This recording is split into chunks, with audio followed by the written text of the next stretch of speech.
Bismillahirrahmanirrahim. Assalamualaikum warahmatullahi wabarakatuh. Alhamdulillah rabbil alamin. Wa bihi nasta'inu ala umuri dunya waddin. Asyhadu an la ilaha illallah wahdahu la syarika lah.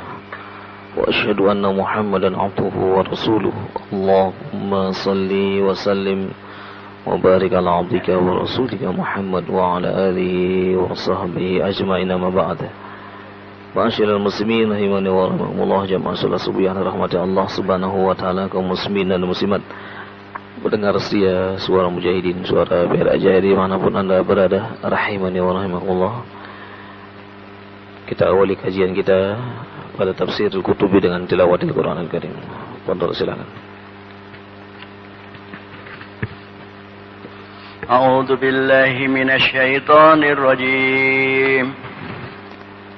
وَقَالُوا كُونُوا هُودًا أَوْ نَصَارَىٰ تَهْتَدُوا قُلْ بَلْ مِلَّةَ إِبْرَاهِيمَ حَنِيفًا وَمَا كَانَ مِنَ الْمُشْرِكِينَ قُولُوا آمَنَّا بِاللَّهِ وَمَا أُنزِلَ إِلَيْنَا وَمَا أُنزِلَ إِلَى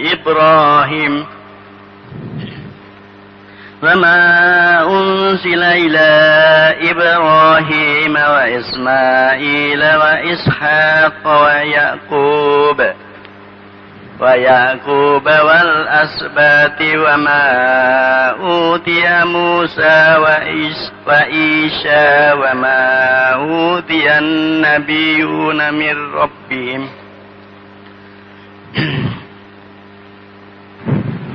وما أوتي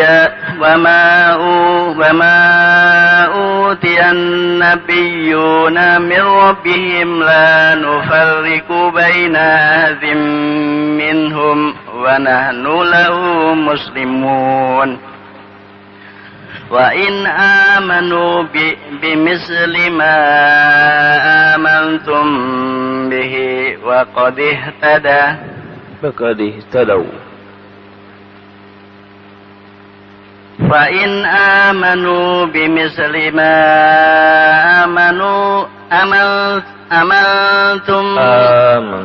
آمنتم به فقد اهتدوا وإن تولوا فإنما هم في شقاق وإن تولوا فإنما هم في شقاق وإن تولوا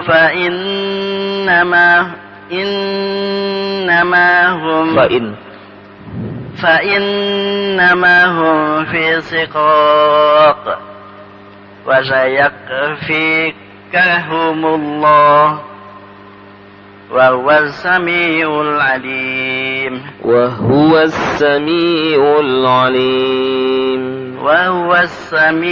العليم صبغة الله ومن أحسن من الله صبغة ونحن له عابدون قل أتحاجوننا في الله وهو ربنا وربكم ولنا أعمالنا ولكم أعمالكم ونحن له مخلصون أم تقولون إن إبراهيم وإسماعيل وإسحاق ويعقوب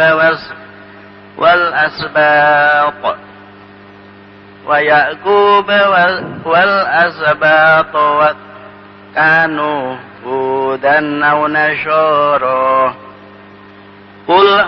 قل أأنتم أعلم أم الله ومن أظلم ممن كتم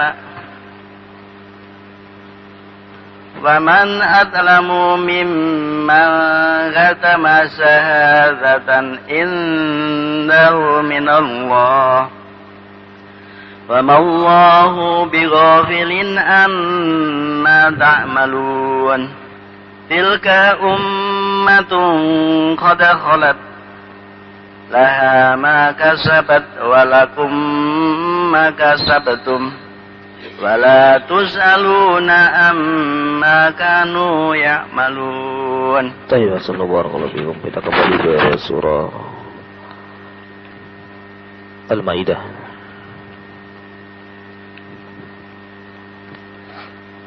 Masih ayat yang kedua, tapi kita akan baca ayat yang ketiga sekarang. أعوذ بالله من الشيطان الرجيم حرمت عليكم الميتة والدم ولحم الخنزير وما أهل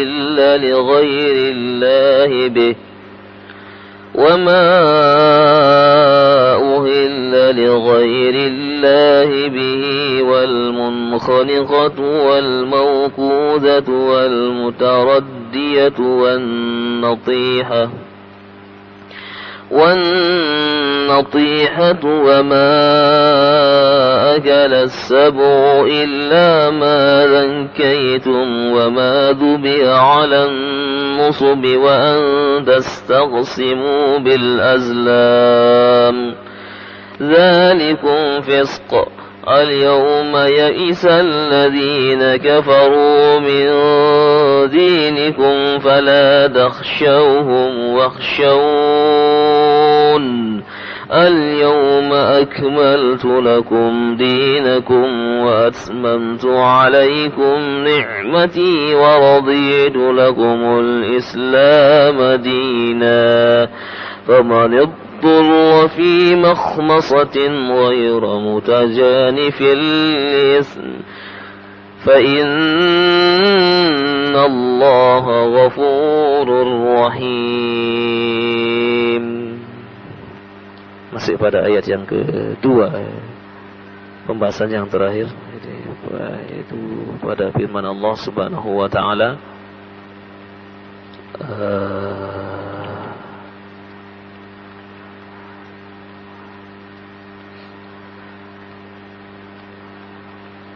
وَإِذَا حَلَلْتُمْ فَاصْطَادُوا وَلَا يَجْرِمَنَّكُمْ شَنَآنُ قَوْمٍ أَنْ صَدُّوكُمْ عَنِ الْمَسْجِدِ الْحَرَامِ أَنْ تَعْتَدُوا وَتَعَاوَنُوا عَلَى الْبِرِّ وَالتَّقْوَى وَلَا تَعَاوَنُوا عَلَى الْإِثْمِ وَالْعُدْوَانِ وَاتَّقُوا اللَّهَ إِنَّ اللَّهَ شَدِيدُ الْعِقَابِ. Di bagian ini belum kita bahas ya. Jadi wa idza halaltum, apabila kalian sudah selesai melaksanakan manasik, melaksanakan ibadah haji dan umrah, fastadu, maka dihalalkan bagi kalian untuk berburu. ولا يحملنكم بعض قوم من أجل أن منعوكم من الوصول إلى المسجد الحرام كما حدث عام الحديبية. Jangan sampai kalian memiliki dendam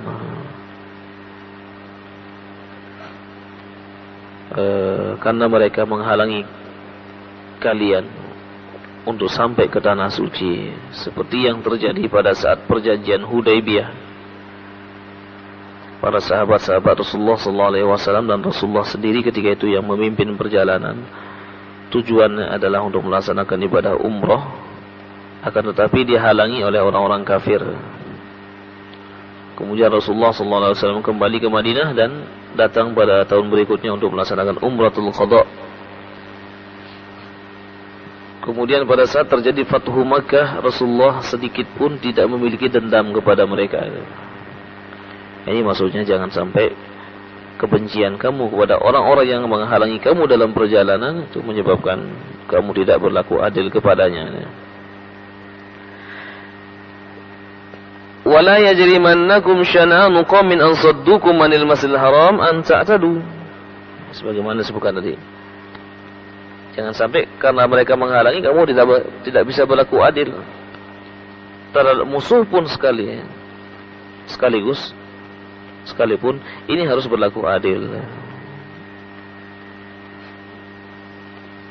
Orang yang berjihad bukanlah orang yang dendam. Tidak.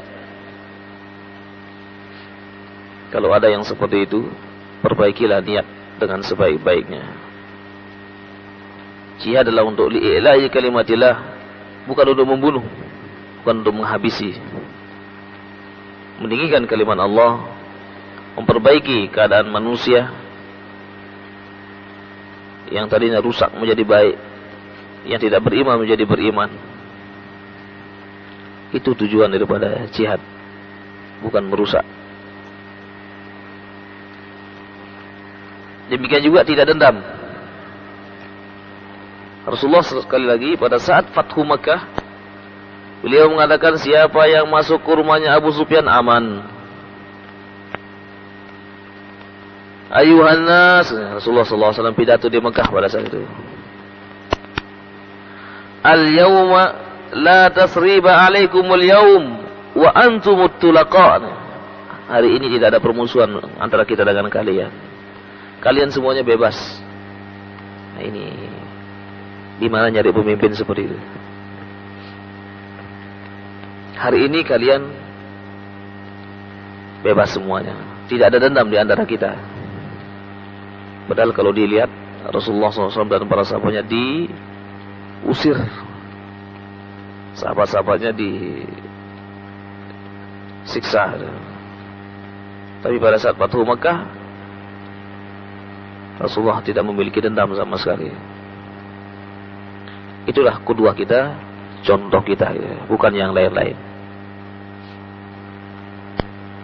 Ikhwatal iman rahimani wa rahimakumullah. Kemudian ayat ini Allah teruskan dengan wa ta'awanu 'alal birri wat taqwa wa la ta'awanu 'alal ismi wal 'udwan. Tolong menolonglah kalian dalam kebaikan dan ketakwaan, dan jangan tolong menolong dalam perbuatan dosa dan permusuhan.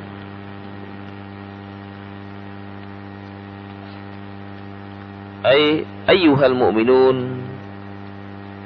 ta'awanu fima bainakum ala fi'lil khairi wa taqwallah wa la ta'awanu ala ma fihi ismin wa ma'siyah wa tazawwaz li hududillah. Wahai orang beriman, tolong menolonglah kalian sesama kalian dengan dalam kebaikan dan ketakwaan, dan jangan terlalu menolong dalam perbuatan dosa dan perbuatan dan permusuhan.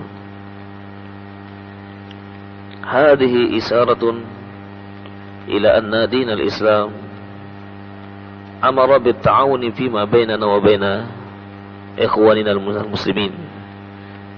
Ayat ini mengisyaratkan kepada kita agar kita senantiasa saling tolong menolong satu dengan yang lain. Ada yang mampu menolong saudaranya dengan hartanya, karena dia banyak punya harta. Ada yang mampu menolong dengan ilmunya. Ada yang mampu menolong dengan tenaganya. Ada juga yang mampu menolong saudaranya dengan tempat-tempat yang dimilikinya. Fasilitasnya dipergunakan untuk kebaikan, untuk pengajian, untuk ta'lim. Ada juga yang tidak memiliki apapun kecuali waktu yang dia miliki. Dia korbankan waktunya demi untuk menolong saudara-saudaranya.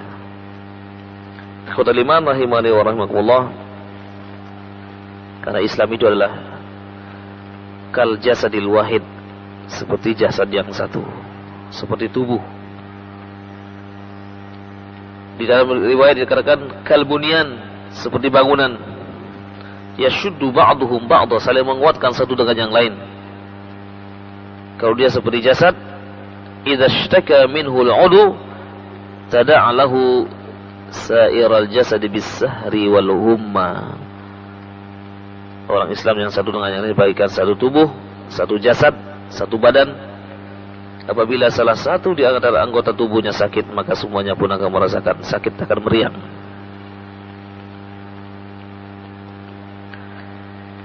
Umat Islam yang seperti ini adalah kita jumpai pada generasi awal, generasi sahabat, di mana mereka betul-betul persahabatannya adalah bukan karena kepentingan, akan tapi betul-betul persahabatannya adalah karena Allah Subhanahu wa taala, persahabatan karena iman. Ukhuwahnya adalah ukhuwah al-imaniyah, ukhuwah yang didasari dengan keimanan, sehingga mereka pun tidak akan segan-segan mengorbankan apa yang dia miliki demi persaudaraan. Wa yusiruna ala anfusihim walau kana bihim khassasah. Mereka rela mengorbankan apapun sekalipun mereka dalam keadaan sempit, dalam keadaan tidak memiliki apapun.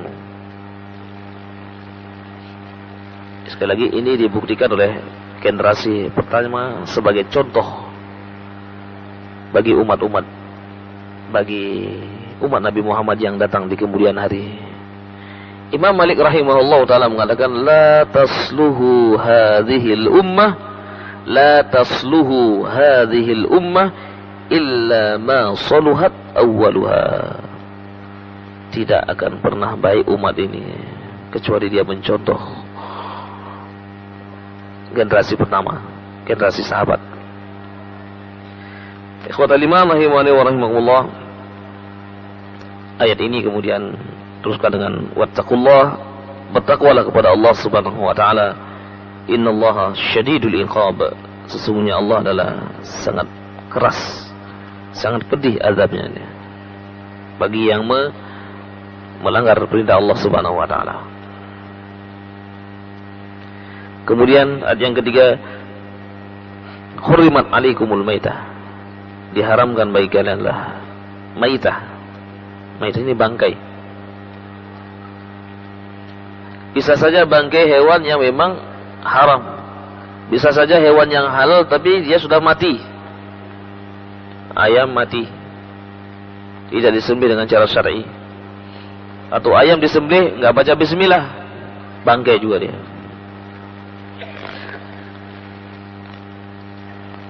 Rumahnya di pinggir jalan, tapi ketika ayamnya sedang jalan-jalan, sedang main ke jalanan, kemudian ditabrak oleh motor, mati. Ini tidak boleh dikonsumsi karena dia termasuk bangkai. Dan hewan-hewan yang disembelih dengan tidak menyebut nama Allah, maka tersebut maitah, bangkai, haram hukumnya. Wadam, darah, sebagaimana kita terangkan, pernah kita bahas pada kajian khusus tentang masalah makanan ini. Di dalam hadis, wadamal masfuh, darah yang ditumpahkan pada saat memotong hewan, baik itu akikah maupun kurban maupun yang lain-lain, maka darahnya adalah haram untuk dikonsumsi. Rasulullah mengatakan, audaman masfuhan, au darah atau darah yang mengalir, tidak boleh diambil kemudian dikeringkan kemudian dibuat makanan, haram hukumnya. Kecuali dua darah dan dua bangkai. Uhillat lana maitatani wa damani. Ada dua bangkai yang dihalalkan dan dua darah yang dihalalkan. Bangkai ini adalah as-samaku wal jarad, ikan dan belalang. Ikan nggak perlu disembelih, belalang nggak perlu disembelih juga, langsung bisa dimasak. Sedangkan darah adalah al-kabid wattihal, limpa dan hati. Limpa dan hati ini pun halal, jadi halal hukumnya. Itulah dua darah dan dua bangkai. Kemudian walahmul khizir, daging babi. Sebagaimana disebutkan bahwa babi ini adalah binatang yang jorok. Makanannya makanan yang kotor. Dia tidak pernah memiliki rasa cemburu, dan dia akan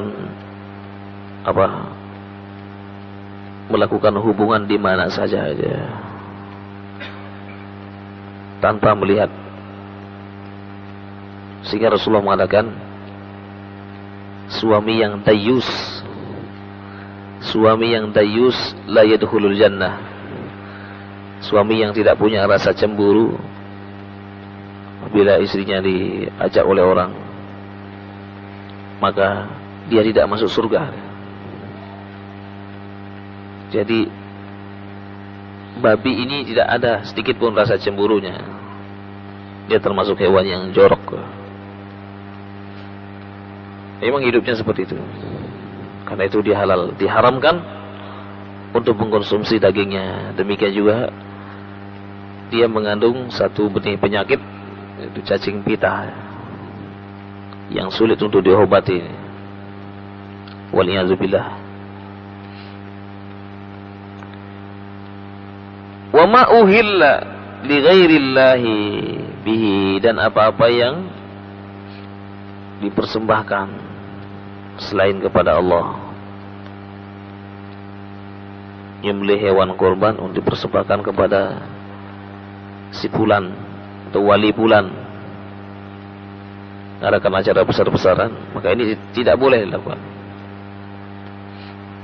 Menyembelih hewan pada saat ingin tampil, karena dikatakan kamu ini nanti bisa tampil, bisa sukses kalau kamu menyembelih setiap kali tampil, menyembelih ayam yang warnanya hitam atau ayam yang warnanya putih dan lain sebagainya. Kemudian disembelih, maka dagingnya lah haram dimakan, karena dia menyembelih bukan karena Allah Subhanahu wa taala. Kemudian wal munhaniqatu, binatang yang dicekik. Jadi ada orang-orang yang mau menyembelih hewan tapi dicekik. Sana di Bali sana, kalau ayam yang dipotong oleh mereka orang Hindu langsung dikinkan, kepalanya dipelintir gini ya. Demikian juga babi yang mau disembelih itu juga dipukul. Ada juga sapi ya, yang pernah bagi yang makan sapi, itu ditarik ekornya, kemudian dibanting dan dipukul dengan kayu supaya mati dan darahnya tidak keluar. Kemudian kepalanya dipelintir, dipatahin gitu. Ini wal munhaniqatu, binatang yang tercekik, tidak boleh menyembelihnya ini. Baik dengan tangan sendiri mencekiknya atau dengan alat, dengan tali sampai mati. Kemudian wal mauquzatu, binatang yang jatuh, yang sedang mengembala kambing, kemudian kambingnya jatuh ke jurang. Kambingnya gemuk, kambing kesayangannya, sampai di bawah mati dia. Ini binatang yang jatuh dari atas atau binatang yang ketabrak mati, ini tidak boleh dimakan karena termasuk bangkai, sebagaimana disebutkan tadi dia. Kecuali kalau masih hidup. Kambingnya jatuh masih hidup, diambilkan pisau, kemudian bismillahirrahmanirrahim, Allahu akbar, disembelih. Atau kambingnya ketabrak mobil, kemudian masih hidup, segera disembelih. Jangan sampai bilang, waduh kasihan kambingnya, biarkan aja dia sakaratul maut. Nah, iya kalau manusia ya. Kalau kambing masa mau dibawa ke dokter ya, wah kita bawa ke dokter hewan aja, sampai di sana mati, sudah disembelih aja. Baik. Kemudian wal mutaraddiyatu, hewan yang mutaraddiyah, jadi hewan yang disembelih dengan digitukan ke batu ya. Jadi sehingga sampai mati. Ayam misalnya pegang kepalanya tuh, digitukan ke batu atau ke benda, kemudian dia langsung mati. maka di sini pun tidak boleh dikonsumsi. Karena dia termasuk juga bangkai nanti. Kemudian wan natihatu. Afwan. Ada kekeliruan tadi. Kalau yang mutaradiyah ini adalah binatang yang jatuh dia. Kalau yang wal mauqudatu adalah binatang yang dilempar dengan keras. Al mauqudatu hiya allati tarmi aw tadribu bihajarin aw 'asa hatta tamut min ghairi tazkiyatin. Jadi binatang yang dipukul ya, yang mauqudah tadi itu dipukul tadi kemudian sampai mati. Kalau yang mutaradiyah inilah yang jatuh dari atas. Al mutaradiyah hiya allati tataradda min al-'ulu ila asfal fatamut. Kana dhalika min jabalin aw min ghairi nahwi aw fi bi'ri nahwi wa nahwi wa hiya muta'alliqatun bil raddi wa huwa al-halak. Sawa'un taradda bi nafsiha aw raddaha ghairaha. Dia dijatuhkan atau jatuh sendiri kemudian dia mati, maka tidak boleh dikonsumsi karena dia termasuk sudah mati dia. Kecuali sebagaimana tadi bahwa kalau dia masih hidup maka disembelih. Kemudian natihah, an-natihah fa'ilah bi ma'na maf'ulah wa hiya syat tantahiha ukhra aw ghairi dzalika fatamudu qabla an tuzakka. Jadi hewan yang ditanduk. Ada hewan kambing ini yang tidak punya tanduk, ditanduk oleh yang punya tanduk sampai mati, atau sapi menanduk sapi yang tidak punya tanduk sampai mati. Ini pun tidak boleh dikonsumsi. Masalah yang punya tanduk dan tidak punya tanduk ini nanti akan datang pada hari kiamat. Hewan yang tidak bertanduk itu tidak mengadu kepada Allah, ya Rabb, wahai Tuhan, dulu aku di dunia tidak punya tanduk, aku ditanduk sampai mati, aku sekarang menuntut balas.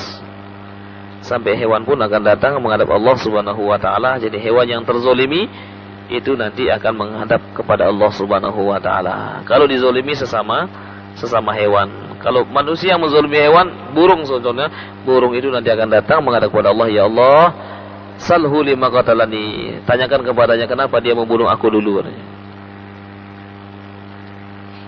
Bukan burung saja, jangkrik yang diadu, ayam yang diadu, domba yang diadu, adu domba. Ini nanti akan menghadap Allah Subhanahu wa taala. Termasuk hewan-hewan yang dipekerjakan sampai mati. Punya kuda buat narik terus, tidak diperhatikan kudanya sampai mati, nanti akan menghadap Allah Subhanahu wa taala. Punya sapi dipakai membajak terus, tetapi tidak pernah dikasih makan sampai mati, dia menghadap Allah. Punya kucing sampai mati, tidak dikasih makan, pun akan menghadap Allah Subhanahu wa taala. Ada sebuah riwayat bahwa ada seorang wanita masuk neraka karena menelantarkan kucing. Menelantarkan kucing. Ini menelantarkan hewan. Bagaimana orang yang menelantarkan keluarganya? Tidak dikasih makan sampai meninggal dunia. Baru-baru ini ada kejadian di televisi, ada seorang anak meninggalkan anaknya umur 2 tahun dengan anaknya beberapa tahun, masih kecil-kecil, dikunci di rumahnya, ditinggal sama ibunya. Kalau tidak ada tetangganya dia akan meninggal. Ini orang tua yang zalim, dituntut nanti di hadapan Allah Subhanahu wa taala. Dengan teganya mereka membiarkan anaknya di rumahnya dikunci, ditinggal. Wallahu taala kemana perginya dia. Jangankan menelantarkan manusia, menelantarkan hewan saja itu sudah berdosa. Jangankan membunuh orang-orang yang orang-orang yang tidak berdosa ya. Orang-orang Islam yang berdosa. Membunuh orang kafir pun tidak boleh kalau tidak ada sebabnya sama sekali. Kata Rasulullah kepada Usamah bin Zaid, wahai Usamah, apakah kamu membunuhnya setelah dia mengucapkan asyhadu an la ilaha illallah wa asyhadu anna Muhammadar Rasulullah? Iya ya Rasulullah. Kenapa kamu bunuh? Dia mengucapkan karena takut dengan pedang ini. Kata Rasulullah, apakah kamu sudah belah dadanya? sehingga kamu akan mengatakan bahwa dia mengucapkan karena takut atau tidak takut. Jadi Rasulullah ketika itu marah ketika Usamah membunuh seorang yang ketika dalam jihad dia mengucapkan asyhadu an la ilaha illallah wa asyhadu anna muhammadar rasulullah. Di dalam berjihad pun tidak boleh merusak, tidak boleh membunuh kecuali orang yang ikut berperang. Wanita tidak boleh dibunuh, anak-anak enggak boleh. Orang-orang yang tekun beribadah di tempat-tempat mereka beribadah enggak boleh diganggu. Tempat ibadah pun tidak boleh tempat penyembahan itu pun tidak boleh dirusak. Suatu lima rahimani wa rahimakumullah. Kemudian yang terakhir dari ayat ini adalah wa ma akala sabu illa ma dzakaitum, dan apa yang dimakan oleh binatang buas sampai mati kecuali kamu sempat untuk menyembelihnya. Menemukan macan sedang makan sapi, sapinya belum mati, masih hidup, kemudian ditinggalkan sama macan, tidak jadi dimakan, akhirnya ditinggalkan masih hidup, maka ini masih boleh kita sembelih kemudian dimakan. Tetapi kalau sudah mati sudah mati, maka tidak boleh dikonsumsi lagi Demikian juga pada saat berburu kita menggunakan anjing, karena ada anjing buruan. Dia mendapatkan buruan itu, mendapatkan kijang dan lain sebagainya. Ketika dia masih hidup, kemudian kita sembelih, kita boleh untuk mengkonsumsinya. Tapi ketika dia sudah mati, tidak boleh lagi dikonsumsi. Dibunuh oleh hewan yang kita suruh untuk memburu, seperti anjing misalnya. Tiba-tiba dia dapat, kemudian dia langsung dimakan, lehernya dilukai kemudian sampai mati, maka ini pun hukumnya adalah haram untuk dikonsumsi. Wa ma zubiha 'ala nusub wa an tastaqsimu bil azlam. Demikian juga ada jadi wa ma zubiha 'ala nusub ini adalah ada sesuatu yang disembelih karena apa?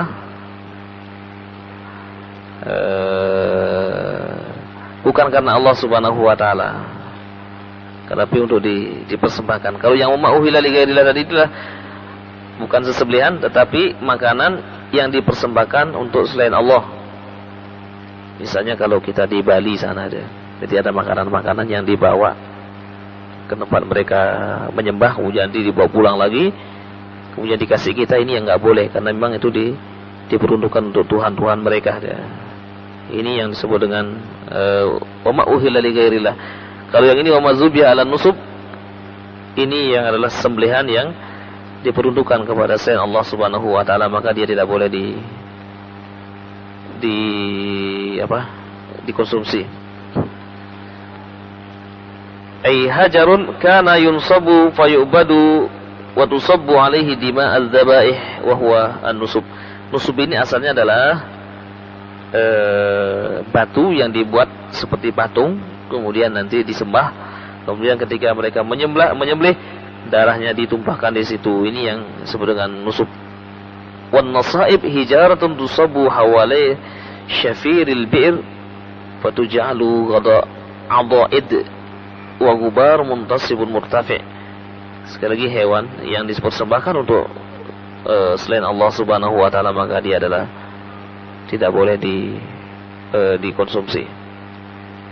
Wa antastaqsimu bil azlam. Di sini juga ada wa antastaqsimu bil azlam. Maksudnya adalah kanu yastaqsimuna biha idza aradu amran qabla an yuqaddimu alaihi. Mereka ini adalah mengundi kalau seandainya mereka ini pergi atau tidak pergi mereka menuju ke sesembahannya, kemudian memutuskan pergi dan tidak pergi, itu menggunakan satu alat, entah itu lidi dan lain sebagainya, maka di sini pun tidak boleh Ini adalah hukumnya haram. Wa harramallahu alaikum an tatlubu ilma ma qusima lakum aw lam yuqsam bil azlam wa hiya al-qidah allati kanu yastaqsimuna biha idza aradu amran qabla an yuqaddimu alaihi. Jadi ini sebagaimana disebutkan tadi, ada satu tempat kemudian dimasukkan ke sana, kemudian diambil, kemudian yang keluar ini adalah saya pergi, maka dia pergi. Kemudian yang diambil tidak pergi, maka dia tidak pergi. Laksanakan atau tidak laksanakan. Ini adalah mengundi nasibnya. Tidak boleh dilakukan seperti itu. Ikhwatal iman rahimani wa rahimakumullah. Kemudian ayat yang berikutnya singkat akan tetapi pembahasannya panjang gitu. Al-yauma akmaltu lakum dinakum wa atmamtu alaikum ni'mati wa raditu lakumul Islam madinah. Kita akan lanjutkan pada pertemuan berikutnya. Tapi mungkin ini yang dapat disampaikan pada kesempatan yang berbahagia ini. Kalau ada yang mau bertanya nanti pada pertemuan berikutnya saja dia. Jadi silakan dipersiapkan tuh pertanyaannya tentang masalah-masalah makanan yang memang sudah kita bahas pada pertemuan ba'da maghrib, beberapa 2 kali pertemuan. Kalau masih ada yang belum jelas maka silakan nanti ditanyakan pada pertemuan berikutnya. Aqulu qauli hadza wa astaghfirullah li wa lakum. Subhanakallahumma wa bihamdika asyhadu an la ilaha illa anta astaghfiruka wa atubu ilaik.